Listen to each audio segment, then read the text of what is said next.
This has been called the most dangerous grave in America, and a burial so dangerous it cannot be disturbed, and yet it's located in one of the busiest and most famous cemeteries in the country. So how did it come to be, and what makes it so dangerous?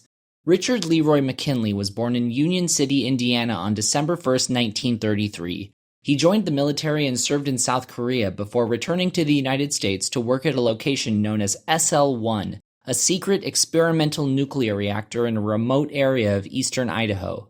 This reactor, it was hoped, could power emergency radar and missile detection systems independent of the nation's civilian electrical grid.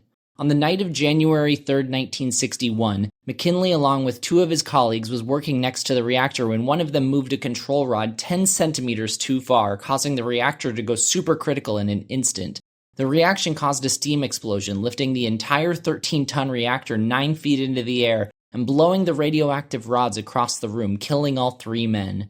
Due to the remote and highly secure location of the accident, it took emergency crews an hour and a half to arrive on scene. By the time the bodies were able to be removed, they had been massively irradiated and contaminated with long-lived radioactive isotopes, making them deadly to touch without extreme protective measures in place.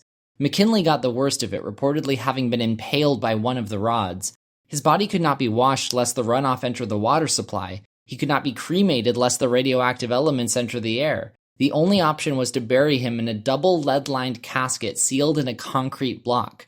As he was a member of the military, his wife requested he be buried at Arlington National Cemetery, and the military was willing to do what was needed to make that happen.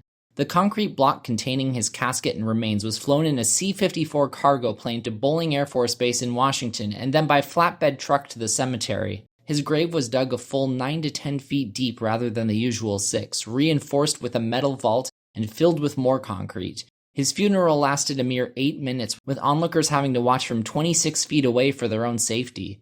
After the short ceremony, more concrete was poured on top of the grave, sealing it permanently.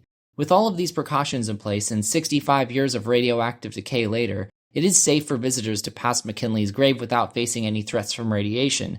However, his file at the cemetery still contains a note. Under no circumstances will the body be moved from this location without prior approval of the Atomic Energy Commission in consultation with this headquarters.